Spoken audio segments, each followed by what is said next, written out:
प्रातः क्लास है 18 जून 1967। बाप बैठ बच्चों को समझाते हैं। कौन सा बाप? बिंदु बिंदु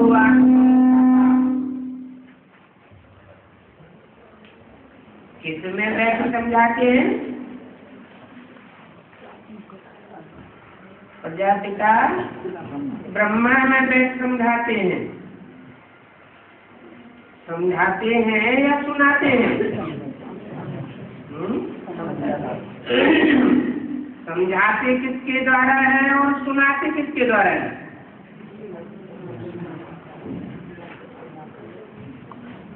सुनने सुनाने का काम किसके द्वारा और समझने समझाने का काम किसके द्वारा? सुनना सुनाना है भक्ति मार्ग की बात और समझना समझाना है ज्ञान मार्ग की बात। ब्रह्मा के द्वारा सुनाते हैं, प्रजापिता के द्वारा समझाते हैं। अक्सर करके मनुष्य शांति को बहुत पसंद करते हैं।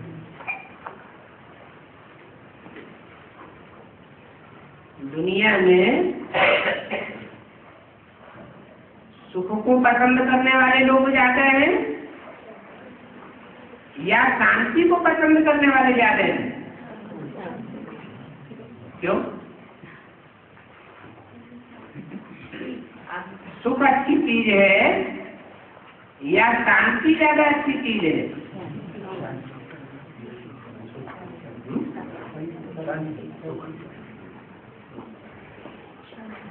सुख में शांति नहीं समाई हुई होती है क्या?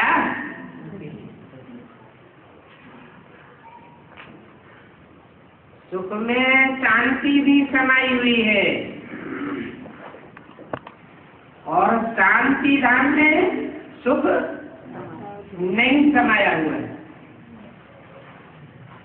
वहाँ आत्माएं सब शांत अवस्था में रहती है।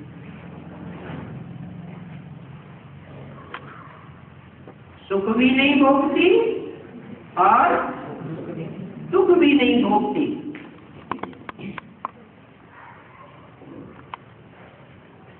लेकिन जो भी आत्माएं हैं मनुष्य मात्र की, वो शांति ज्यादा चाहती है या सुख ज्यादा चाहती है?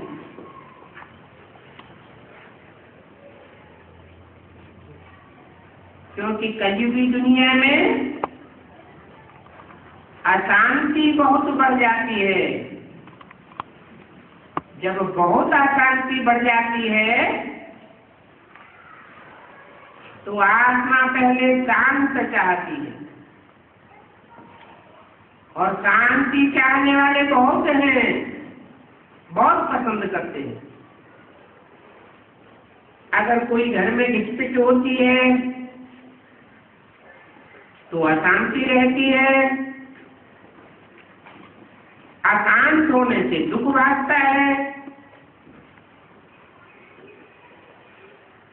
फिर शांति मिलती है तो सुख भागता है। यहाँ तुम बच्चे बैठे हो, तुमको तो सच्ची शांति है। क्यों? उनको सच्ची शांति नहीं है, अल्पकाल की शांति मिलती है और तुमको सच्ची शांति है। तुमको कहा गया है कि सच्ची शांति के लिए बाप को याद करो। अपन को आत्मा समझो। आत्मा में जो आधा कल्प से अशांति है वो आत्मा के अंदर की अशांति निकालनी है। शांति के सागर बाप को याद करने से तुमको शांति का वर्षा मिल रहा है। ये भी तुम जानते हो कि शांति की दुनिया और अशांति की दुनिया और है। जो शांति की दुनिया है वहां अशांति नहीं हो सकती, और जो अशांति की दुनिया है वहां सुख और शांति परमानेंट नहीं हो सकती। ये भी तुम जानते हो। आसुरी दुनिया, ईश्वरीय दुनिया, सतयुग, दैवी दुनिया और कलयुग, आसुरी दुनिया, ये किसको कहा जाता है? ये बातें कोई मनुष्य मात्र नहीं जानते। नहीं जानते हैं तो जनावर बुद्धि ठहरे। तुम कहेंगे कि हम भी नहीं जानते थे। पैसे वाले को पोजीशन वाला कहा जाता है, गरीब और साहूकार समझ तो सकते हैं। चाहे गरीब हो चाहे साहूकार हो, बुद्धि तो सबको है। वैसे ही तुम भी ये समझ सकते हो कि ईश्वरीय औलाद और आसुरी औलाद होते हैं।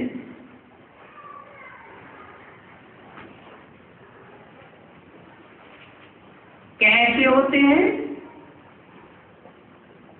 अभी तुम मीठे बच्चे समझते हो कि हम ईश्वरीय संतान हैं।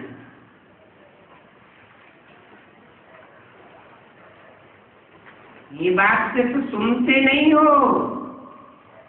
समझते हो। तुम्हारी बुद्धि में ये बात प्रैक्टिकली बैठी हुई है कि हम ईश्वरीय संतान हैं। ये तो पक्का निश्चय है ना कि हम ईश्वरीय संतान हैं। हमने प्रैक्टिकल में आए हुए ईश्वर को पहचाना है।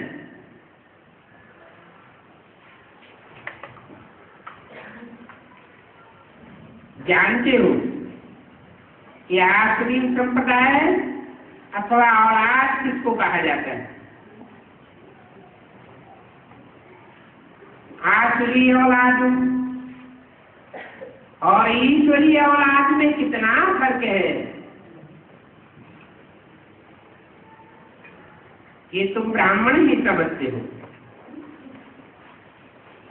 फिर कभी कभी समझते हुए भी भूल जाते हो। तुम ब्राह्मण ही समझ सकते हो कि अभी हम ब्राह्मण हैं प्रैक्टिकल में। कैसे प्रैक्टिकल में? इम्प्रैक्टिकल ब्राह्मण कौन और प्रैक्टिकल ब्राह्मण कौन?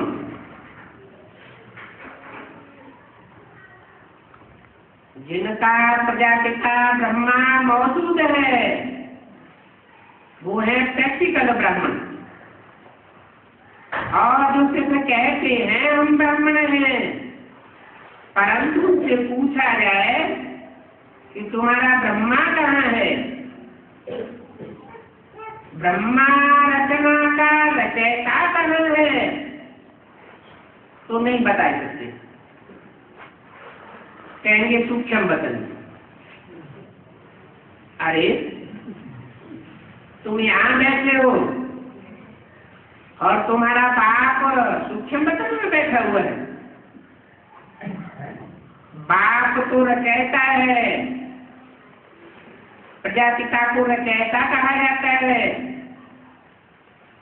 प्रजापिता जरूर प्रजा के साथ होना चाहिए। तो हर समय तुम बच्चों को वो खुशी रहनी चाहिए। तुम बच्चों में भी बहुत थोड़े हैं जो यथार्थ रीति समझते हैं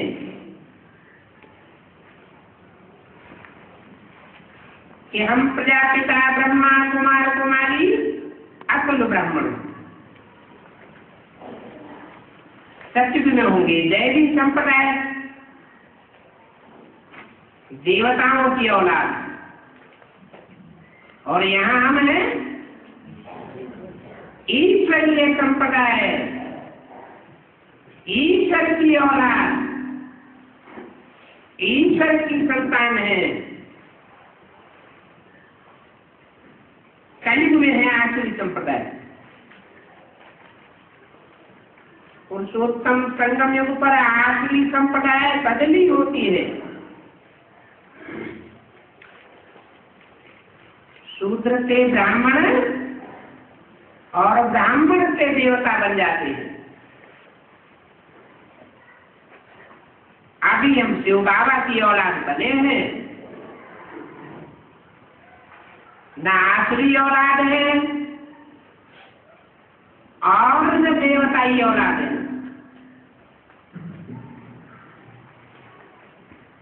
बीच में हम भी भूल गए थे। अभी फिर इस समय जाना है कि हमने शिव बाबा के बच्चे बनकर क्या प्राप्ति की है। हम शिव बाबा की संतान हैं। ऊंच से ऊंच शिव बाबा है तो संतान भी ऊंच से ऊंच ठहरी। वहां सचिव में होते हैं तो अपन कोई ईश्वरीय औलाद नहीं कहलाते। किसकी औलाद होते हैं? देवताई औलाद होते हैं। वहां सचिव में ईश्वर को आता नहीं और दूसरे युगों में भी नहीं आता। वो तो सिर्फ कलयुग के अंत में संगम युग में आता है।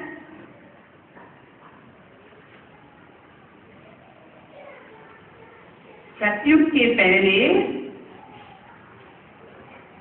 संगम युग और संगम युग से पहले हम भी आसुरी औलाद थे। अभी ईश्वरी औलाद बने। इसकी औलाद ईश्वर। ईश्वर माना क्या? ईश्वर माना शासन करता।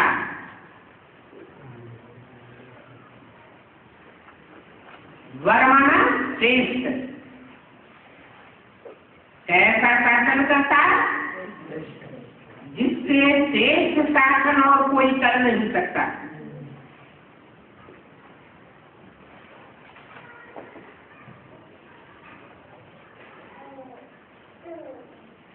न कोई शारीरिक दंड देता है,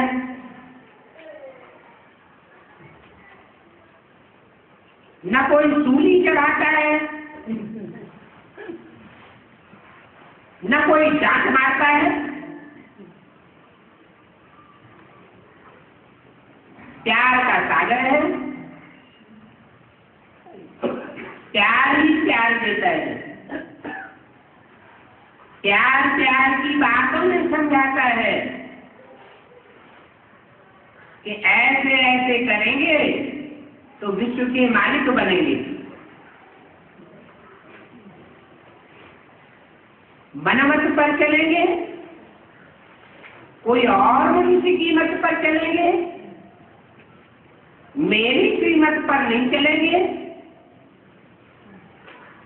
तो दास दासी बनेंगे, प्रजा बनेंगे।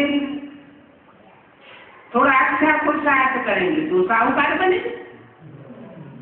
इसमें डांट मारने की बात नहीं। कितनी अच्छी अच्छी बातें बताते हैं।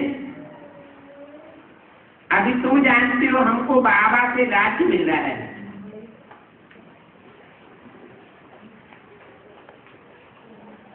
भविष्य में जाकर के हम दैवी स्वराज्य पावेंगे।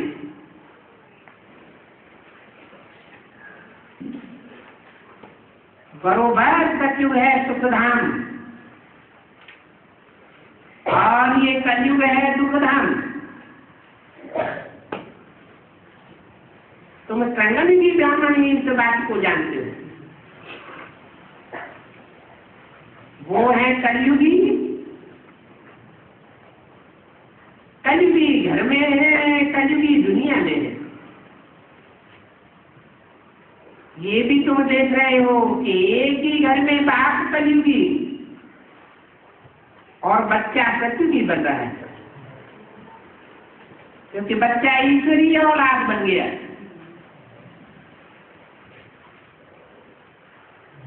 श्रेष्ठ से श्रेष्ठ शासनकर्ता की औलाद बन गया। आत्मा ही ईश्वरीय औलाद बनती है। देहभान वाला ईश्वरीय औलाद नहीं हो सकता। यूं तो हम सब आत्माओं का बाप परमात्मा ही है। उसे कहते हैं परम पिता परमात्मा। और ये भी जानते हो कि बाबा स्वर्ग की स्थापना करते हैं।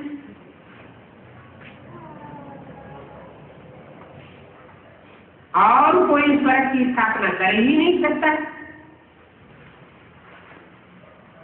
क्योंकि और कोई भी मनुष्य मात्र सदाकाल स्वर्ग की स्थिति में स्थित रहता ही नहीं। एक बाप ही है जो सदाकाल स्थिति में स्थित होने के कारण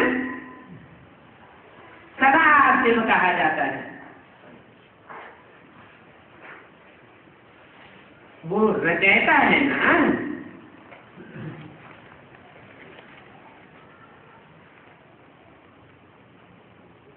किसका रचयिता है? स्थिति से क्या रचना होती है?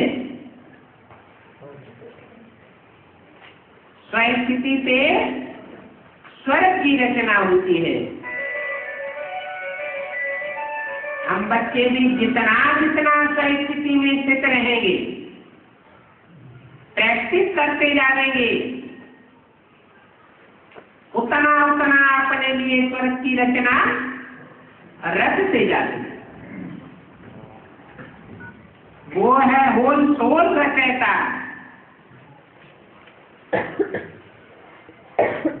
हम बच्चों के लिए रचना रचता है।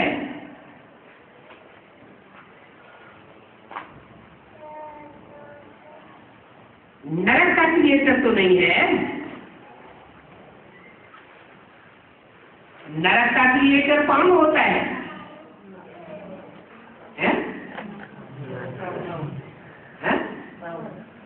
रावण। नरक का क्रिएटर नर,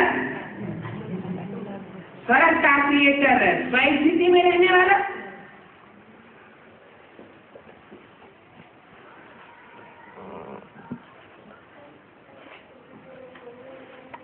स्थिति में रहने वाला है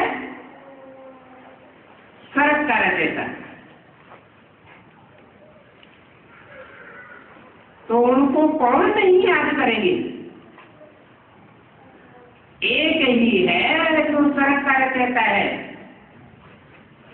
और बाकी सब नंबरवार नर हैं और नरक के रचयिता है।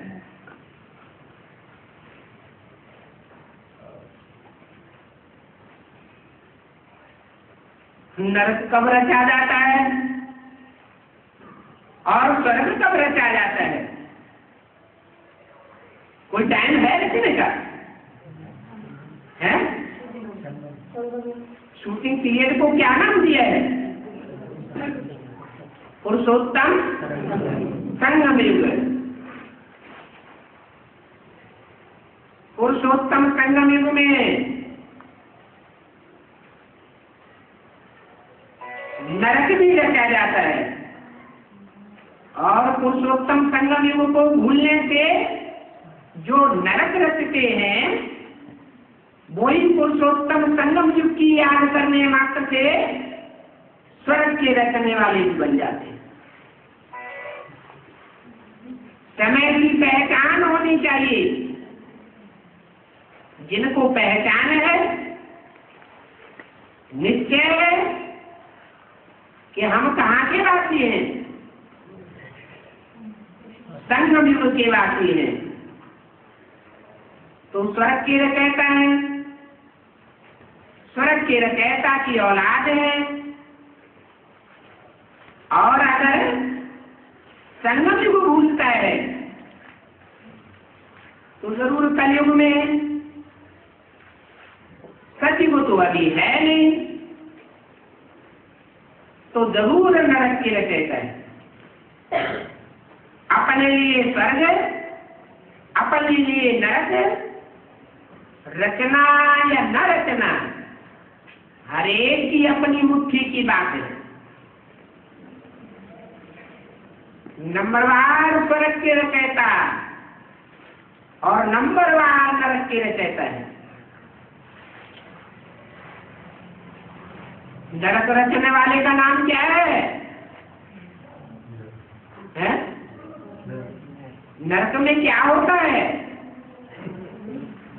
दुख होता है। आदमी बहुत दुखी होता है तो कोई अंदर की आंखों से, अंदर के आंसुओं से रोता है, कोई सहन नहीं कर पाता है तो बाहर के आंसुओं से रोता है। रुलाने वाले का नाम क्या होता है? रावण। रावण को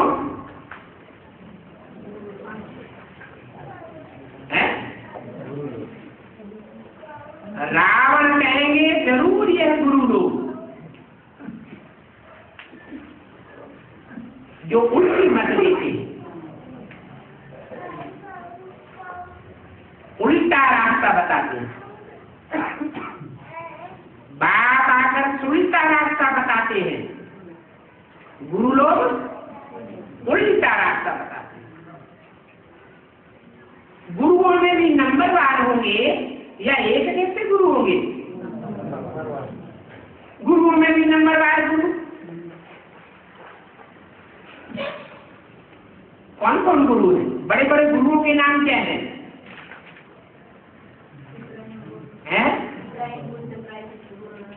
हाँ, जो जो जितने बड़ा आडंबर रचने वाले, जितने बड़े बड़े फॉलोअर्स बनाने वाले, वो सब क्या हो गए? गुरु लोग।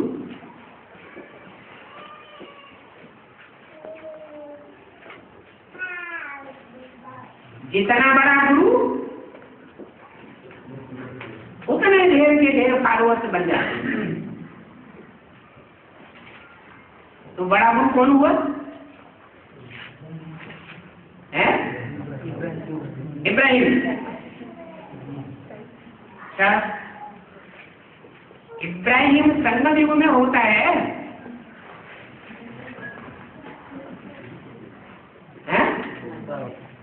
संगम युग में नहीं होता है? होता है, लास्ट में होता है या फर्स्ट में होता है? लास्ट में होता है। जो लास्ट में होगा वो फर्स्ट में नहीं होगा,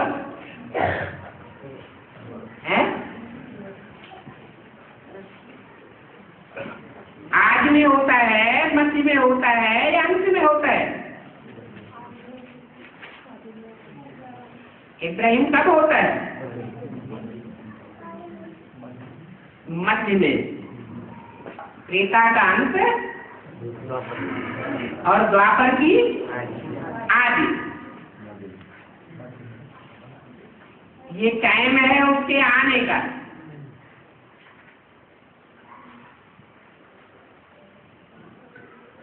सभी धर्म पिताएं द्वापर से आना शुरू करते हैं, कोई कलयुग में भी आते हैं। और जो भी धर्म पिताएं हैं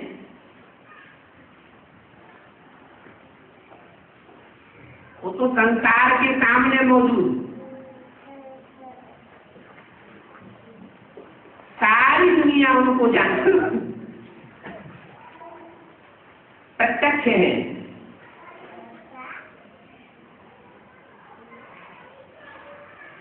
काम रूप प्रत्यक्ष है। एटम बम फोड़ के सारी दुनिया का ध्वंस कराने वाला क्रोध रूप प्रत्यक्ष है। लोभ रूप प्रत्यक्ष है। हिंदुस्तान में खूब लूट खसोट मचाता है, हिस्ट्री में प्रसिद्ध है। मोह रूप प्रसिद्ध है।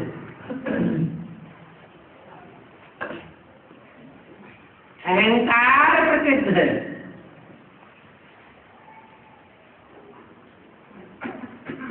लेकिन इन पांचों का बाप कौन है? काम क्रोध लोभ मोह अहंकार, पांचों का बाप है हे अभिमान। रावण का जो चित्र बनाते हैं वो चित्र किसकी यादगार में बनाते हैं? चरित्र की यादगार है चित्र। भक्ति मार्ग 5 विकारों का मानवीयकरण किया है। काम क्रोध लोभ मोह अहंकार, उन पांचों का बाप दिखाया है देह अभिमान।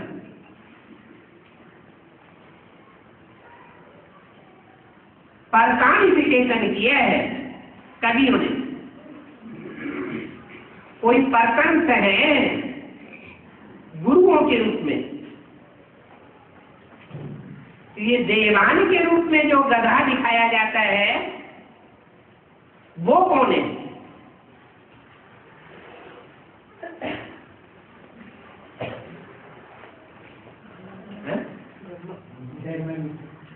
देह अभिमान कौन है? उन पर्सन के तो नाम क्लियर हो गए, चाहे बीज रूप में हो, चाहे सूक्ष्म बीज हो, स्थूल बीज हो, आधारभूत हो, या सब मिलजुल करके बने हो।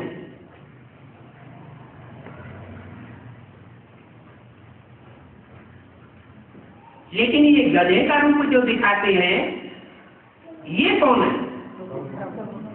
कैसे? सिर्फ नाम देने से तो नहीं माना जाएगा। है 10 रावण में 600 को चलाता है।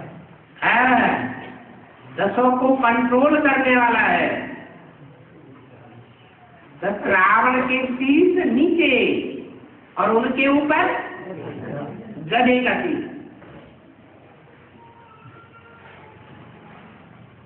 गधा गधा क्यों कहा जाता है? कम वजन होता है क्या? मेहनत कम करता है क्या?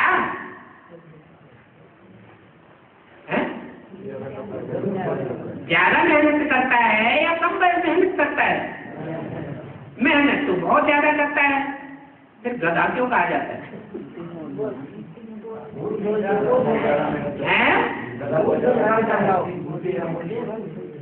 क्योंकि गधा देहभान में रहने के कारण इतना देह अहंकार होता है कि अपनी देह को भूल नहीं पाता।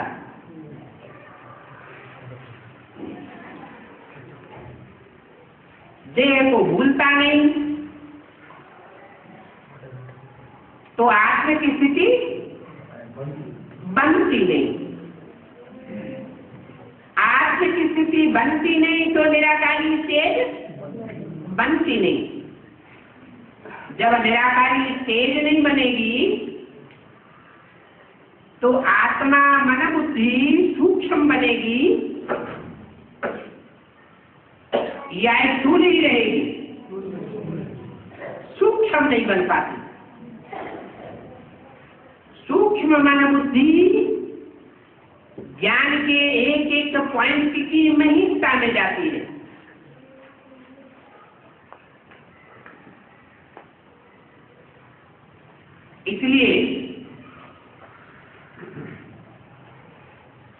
बेसिक नॉलेज में ब्राह्मणों की दुनिया में जो मुखिया थे वो कौन थे? मम्मा और बाबा। उन दोनों के बीच में ज्ञान के पॉइंट उठा करके गहराई में जाने वाली बुद्धि किसकी थी? जो टाइटलधारी मम्मा थी, ओरिजिनल मम्मा नहीं, टाइटलधारी मम्मा उमरादे, जिनका नाम पड़ा सरस्वती जगदम्बा, वो बुद्धि में तीक्ष्ण थी। भले एडवांस नॉलेज के पॉइंट बुद्धि में नहीं थे, फिर भी मुरली के एक एक पॉइंट को लेकर के उसकी गहराई में जाने की बुद्धि मम्मा की तीक्ष्ण थी। इसलिए आज भी अपनी भारतीय परंपरा में जहां जहां भी बड़े बड़े कॉलेजेस होते हैं, महाविद्यालय होते हैं, वहां सरस्वती का चित्र रखा जाता है। बेसिक नॉलेज में थोड़ा मंथन होता है, लेकिन मंथन तो है, गहराई में जाने की बात तो है। ऐसे नहीं बुद्धि गहराई में नहीं जाती। बूढ़ी मम्मा, छोटी मम्मा, बड़ी मम्मा कौन? ब्रह्मा बाबा। छोटी मम्मा कौन? ओम राधे सरस्वती। शरीर छोड़ने के बाद जिस शक्ति में प्रवेश करती है, उस शक्ति के द्वारा एक सेकंड में स्वर्ग की स्थापना के निमित्त बन जाती या बनाई देती। सच्ची गीता के रूप में प्रत्यक्ष हो जाती।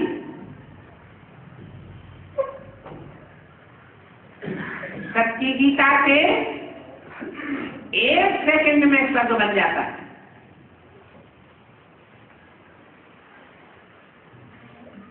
और वही बड़ी मम्मा कौन? ब्रह्मा। न समझने के कारण, ज्ञान के पॉइंट की गहराई में न जाने के कारण, बेसिक में भी नहीं तो एडवांस में भी नहीं।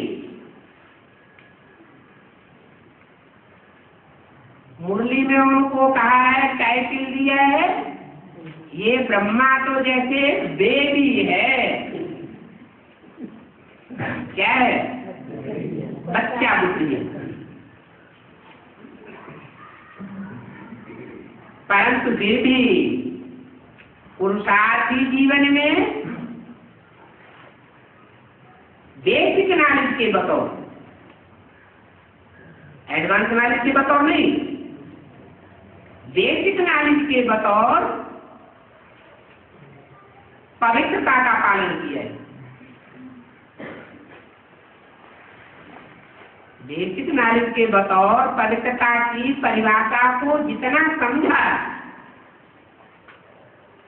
उतना पक्का बन करके फॉलो किया। इसलिए कृष्ण और दादा लेखराज के बचपने के चित्र ज्यादा पूजे जाते हैं या नौजवान कृष्ण के चित्र ज्यादा पूजे जाते हैं? ये कहाँ की यादगार है? संगम युग की यादगार। तो बच्चा फिर भी बच्चा बुद्धि,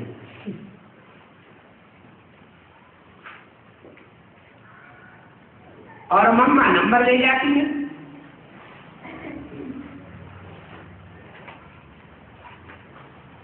आज की दुनिया में भी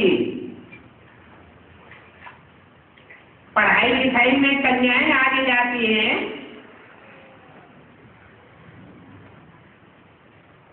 या पांडव या कुमार आगे जाते हैं?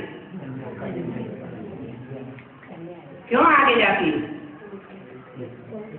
क्योंकि उनमें क्या विशेषता है? बुद्धि पवित्र होती है। पवित्र बुद्धि भी साधारण नहीं, गहराई तक बात को समझने वाली। मम्मा के रहते रहते ये घोषणा पब्लिक में नहीं की जा सकी कि 77 में पुरानी दुनिया का विनाश हो जाएगा, नई दुनिया की स्थापना हो जाएगी। क्यों नहीं हो सकी? बाद में क्यों हुई? सामान्य पब्लिक दुनियावी गवर्नमेंट के सामने मेमोरेंडम लिख करके दे दिया गया कि 77 में पुरानी दुनिया का ध्वंस हो जाएगा, नई दुनिया की स्थापना हो जाएगी। तो दुनिया वाले क्या समझेंगे? उसका सूक्ष्म अर्थ समझेंगे, बेहद का अर्थ समझेंगे, या हद का अर्थ समझ लिया? हद का अर्थ समझाया गया तो हद का अर्थ समझ लिया। समझाने वाले ने जिसने मेमोरेंडम दिया, उन्होंने उसका स्थूल रूप समझा या बेहद का सूक्ष्म रूप समझा? स्थूल रूप समझा तो दुनिया वालों ने भी बेहद में ही हद में ही उठा लिया। हद में उठाने के कारण दुनिया वालों का भी नुकसान हुआ और ब्राह्मणों का भी नुकसान हुआ। क्या नुकसान हुआ?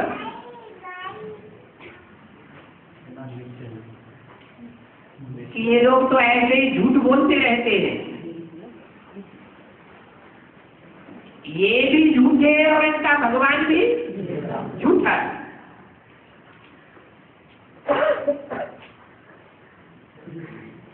तो जो भी बोला गया ब्रह्मा के मुख से,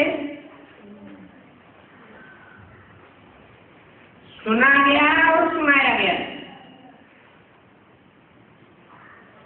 उसको क्या कहेंगे? भक्ति का फाउंडेशन डाला गया या ज्ञान का फाउंडेशन डाला गया? भक्ति का फाउंडेशन डाला गया। बात की गहराई को समझा ही नहीं, न समझने के कारण अनर्थ हो गया। अनर्थ हो जाता है तो टाइम व्यर्थ चला जाता है। Wastage of time, wastage of money, wastage of energy, सब व्यर्थ चला गया। रावण राज्य में जो भी भक्ति मार्ग में आडंबर होता है वो सब व्यर्थ चला जाता है। फिर बचता क्या है?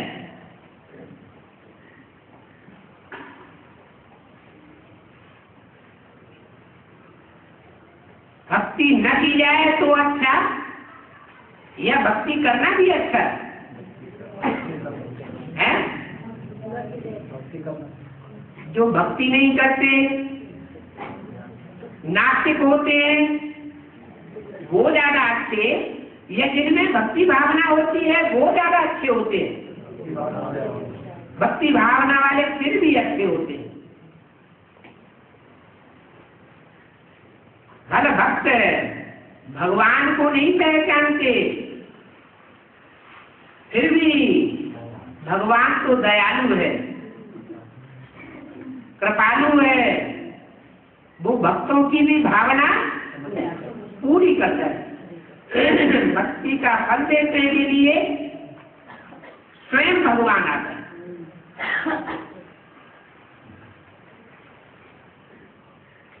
तो भक्तों में बड़े से बड़ा भक्त कौन हुआ है? मनुष्य ही भक्त होते हैं। मनुष्य ही नर से नारायण बनते हैं।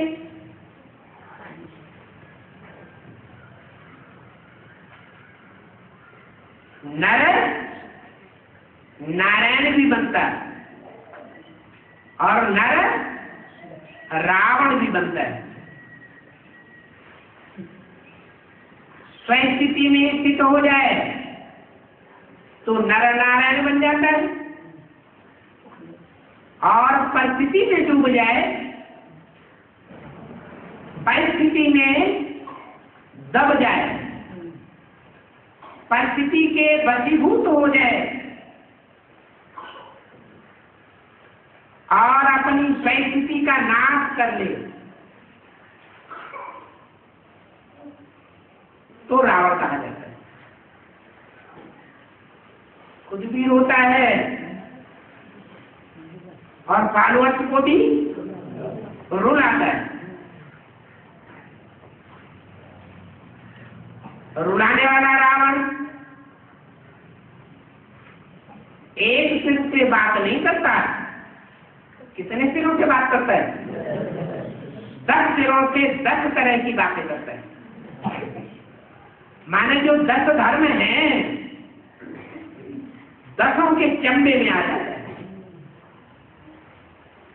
अगर एक के ही चंबे में रहे तो फायदे में रहेगा, या अनेक जो 10 सिर हैं उन सबके चंबे में आता रहे तो फायदे में रहता है।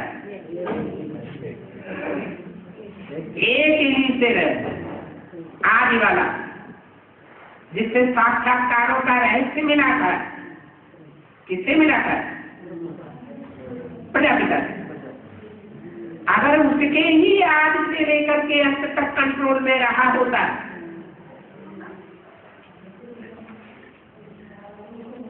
तो 68 में कोई बहेलिए का तीर लगने से प्राण पखेरु न उड़ जाते, आधी नहीं बन जाता दीदी दादियों के।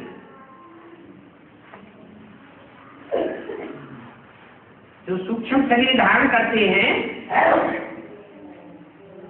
उनको अंगुली के निशाने पर कौन नचाते हैं? नहीं, जो भी भूत प्रेत होते हैं सूक्ष्म शरीर धारण करने वाले, उनको उंगली के इशारे पर नचाने वाले कौन होते हैं? औलिया, तांत्रिक। आओ, आ जाते हैं, जाओ तो चले जाते हैं। सृष्टि का कितना श्रेष्ठ पत्ता, पहला पत्ता, और परमत पर चलने के कारण क्या हालत हो जाती है।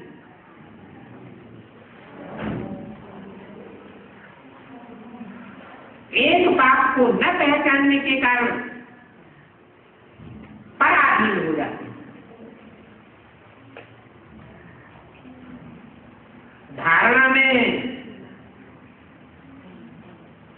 जो भी नर हैं, नर्तन में पार्ट बजाने वाले हैं, उनके बीच में सबसे श्रेष्ठ आत्मा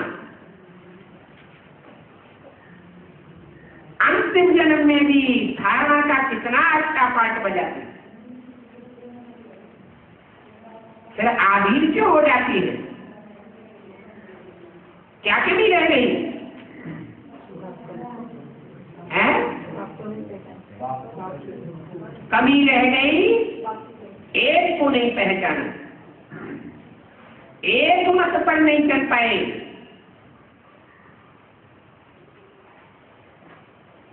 ब्रह्मा का तो नाम ही है ब्रह्मा, बड़ी से बड़ी माँ। तो माँ अगर अपने स्वमान की सीट पर रहे कि मैं बड़े से बड़ी माँ, बड़े से बड़े बाप के नजदीक से नजदीक बैठने वाली हूं,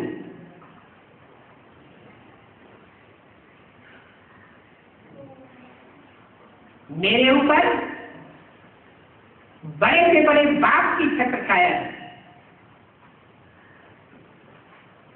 ये स्वमान की पीठ पर अगर बैठ कर रहे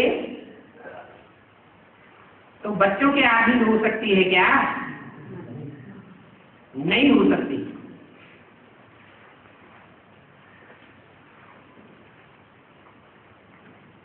लेकिन वो शूटिंग होनी थी।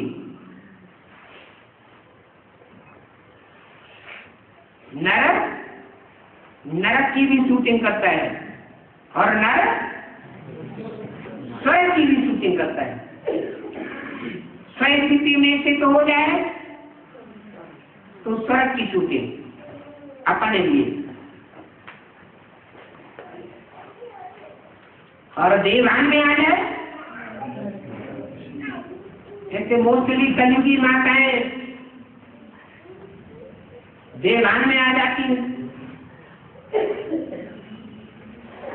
पति को बोल देती है, अरे तू मेरे को क्या देखा, मेरा बच्चा बड़ा हो गया, मेरा बच्चा मेरी परवरिश करेगा। बस यहीं से द्वैत बात शुरू हो जाता है। 9 धर्म के 9 बच्चे, वो सात धर्म पिता बन करके बैठ जाते हैं।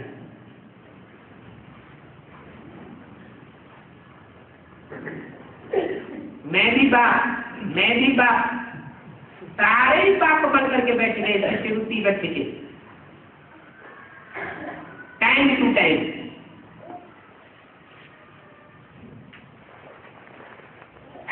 और चंद्रमा ब्रह्मा को और चंद्रवंशी बच्चों को उनके प्रभाव से प्रभावित होकर के रहना पड़ता है।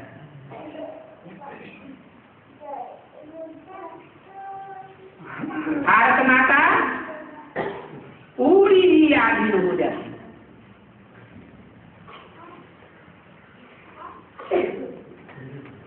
ब्रह्मा जो बड़ी मां है उसकी हालत ही खराब, और छोटी मां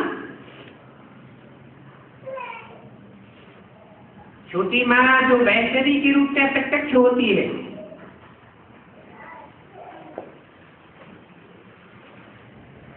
वो किसको फॉलो करेगी? हैं? जो काम बड़े करेंगे बड़ों को देखकर छोटे भी करते हैं। जब तक एडवांस नॉलेज मिल जाए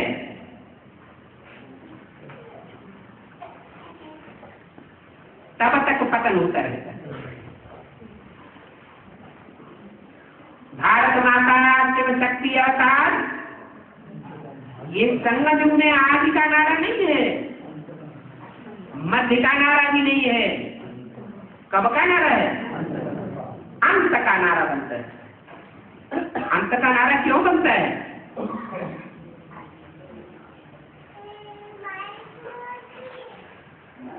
आदि का नारा मध्य का नारा क्यों नहीं बनता?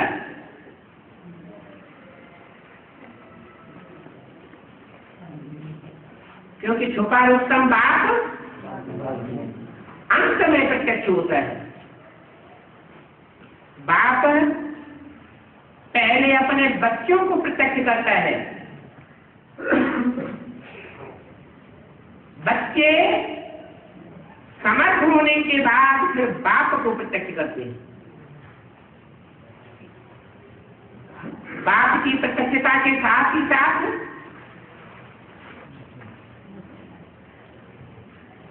माता की भी सदगति होती है। असली रूप में माता का पार्ट बजाने वाला कौन? ब्रह्मा रूप सत्य की सोल अथवा जगदम्बा? ब्रह्मा की सोल माता की आत्मा का पार्ट बजाती है। जिसने सहन शक्ति को धारण किया कोई निमित्त नहीं बना जिसने इतनी सहन शक्ति को धारण किया हो।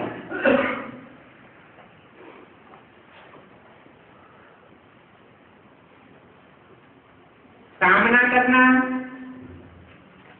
कमाना,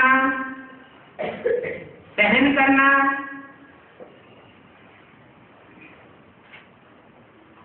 ये माता के खास गुण है।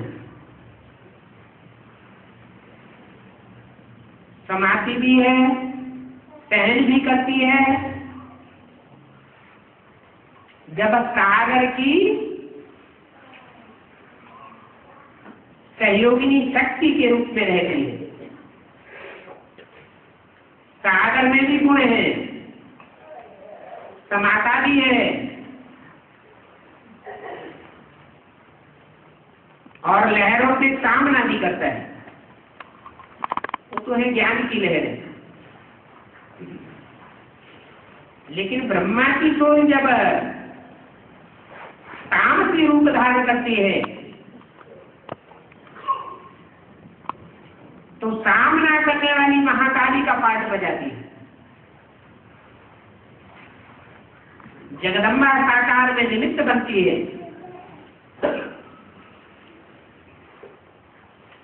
उनमें क्या होता है?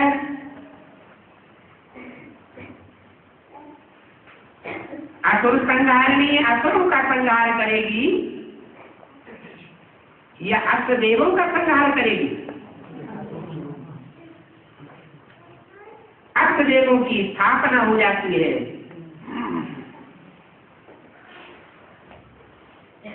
वैष्णवी निमित्त बनती है। ब्रह्मा तो विष्णु किसके द्वारा स्थापना? ब्रह्मा द्वारा स्थापना। ब्रह्मा के अधूरे रूप के द्वारा स्थापना या संपन्न रूप के द्वारा स्थापना?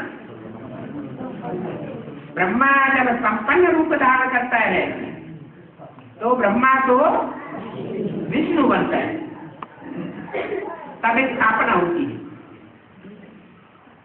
पक्के पक्के ब्राह्मणों का संगठन तैयार हो जाता है। संगठन रूपी माला प्रत्यक्ष हो जाती है। संगठन रूपी माला प्रत्यक्ष होती है तो बाप के मस्तक पर विराजमान। बाप उन बच्चों को हर माथे पर स्वीकार करता है। वो श्रेष्ठ बच्चे बाप को प्रत्यक्ष करते हैं। उसमें फिर बल मिलता है माताओं को। भारत माता शिव शक्ति अवतार पहले प्रत्यक्ष होती है। जो लक्ष्मी का रूप बाद में धारण करती है। लक्ष्मी की विशेष सहयोगी जो भुजाएं होती हैं वो महालक्ष्मी के ही जाती है। दोनों माताओं के स्वभाव संस्कार मिलकर एक हो जाते हैं। छोटी माता राजलक्ष्मी, बड़ी माता राजमाता।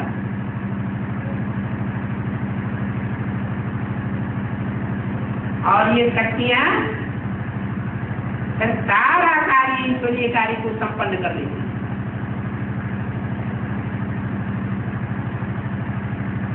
रुद्रमाला के मणके जो बाप के डायरेक्ट बच्चे हैं,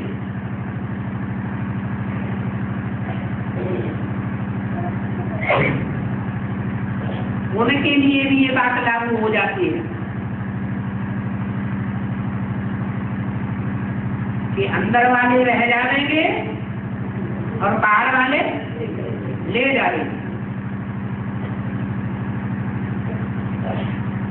जो शक्तियां निकलती है वो शक्ति स्वरूप नहीं बनकर समाज का और संसार का मुकाबला करती है और ईश्वर बाप को प्रत्यक्ष करने की निमित्त बन जाती है। भले अष्टदेव भी हैं, लेकिन वो तो बुद्धिवर। केवल शक्तियों की संख्या ज्यादा होती है या अष्टदेवों की संख्या ज्यादा होती है? सेना के रूप में कौन है? केवल शक्ति सेना।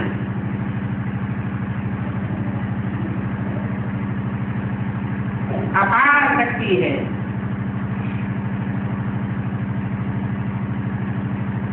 शक्ति के सामने सारे संसार को झुकना पड़ता है।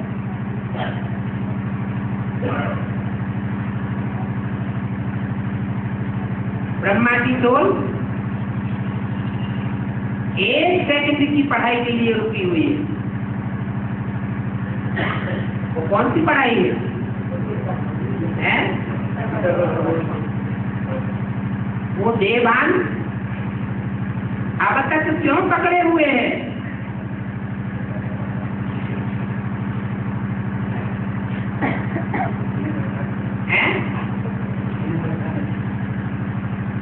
ज्योतिषी लोग ऐसा बताते हैं, एस्ट्रोलॉजर्स और खगोलविद,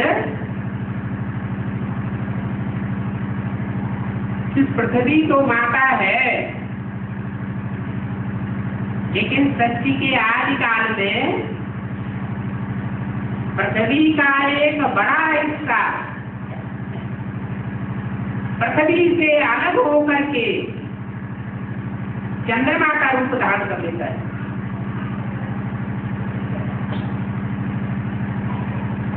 पृथ्वी के जिस हिस्से से वो चंद्रमा अलग होता है, वो हिस्सा प्रशांत महासागर कहा जाता है।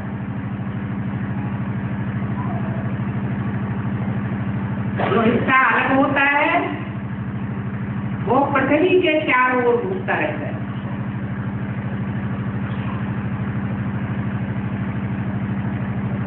पृथ्वी में 5 तत्व विराजमान है। पृथ्वी भी है, जल भी है, अग्नि, आकाश, वायु, ये 5 ही तत्व पृथ्वी में विराजमान है। और पृथ्वी के ऊपर शासन करने वाले जो द्वैतवादी उससे शासन करते हैं। पृथ्वी जब पृथ्व्या के विस्तार का रूप धारण करती है तब शासन करती है। माता है ना, जैसे जैसे बच्चों की उत्पत्ति होती जाती है, माता विस्तार का रूप धारण करती जाती है। द्वैतवाद में ऐसा होता है। अद्वैतवादी शक्ति होती है तो 21 जन्मों में एक ही बच्चा पैदा होता है, एक बच्चा और एक बच्ची। और जब द्वैतवादी शक्ति होती है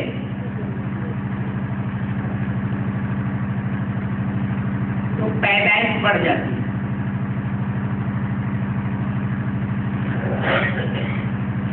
जैसे जैसे पॉपुलेशन बढ़ती जाती है वैसे वैसे पृथ्वी माता का रूप भी बढ़ता जाता है।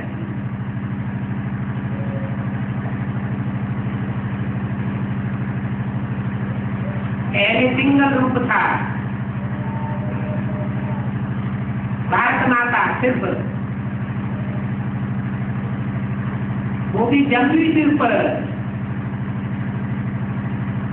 समंदर के किनारे जो आज देश दिखाए जाते हैं वो नहीं थे। जब द्वैतवाद बढ़ा, दुनिया की जनसंख्या बढ़ने लगी और धर्म आते गए, वैसे वैसे महासागर छोटा होता गया और पृथ्वी का हिस्सा ऊपर आता गया। पृथ्वी विस्तार को पाती गई, सागर सिकुड़ता गया। नहीं तो पहले सारी पृथ्वी पर सिर्फ भारत जम्बूद्वीप को छोड़कर सागर ही सागर था। अभी सागर जैसे सिकुड़ गया।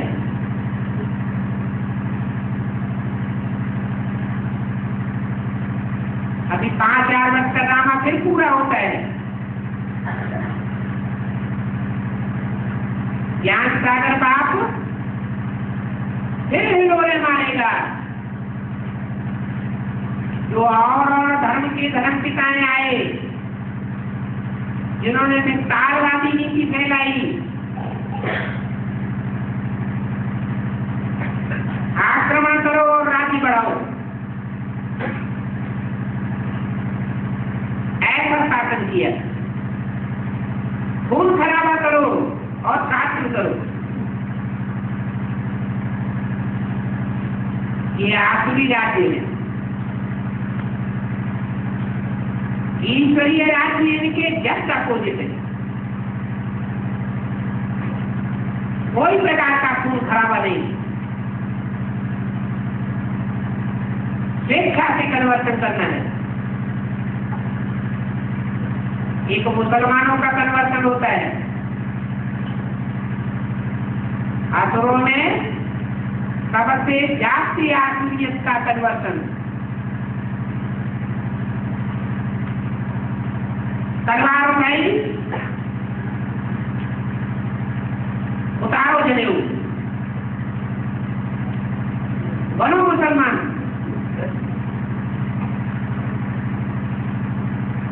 उड़ाओ चोटी, हाँ या ना? हाँ तो ठीक, ना तो सर कलम। ये है असुरों का कन्वर्सन। और ईश्वरीय कन्वर्सन क्या है? उसका तो नाम ही है ईश्वर। ईश मानव शासन करने वाला। ऐसा शासन करता है, दिलों के ऊपर शासन करता है। जबरदस्ती किसी के ऊपर शासन नहीं करता, दिल से अर्पण कराता है।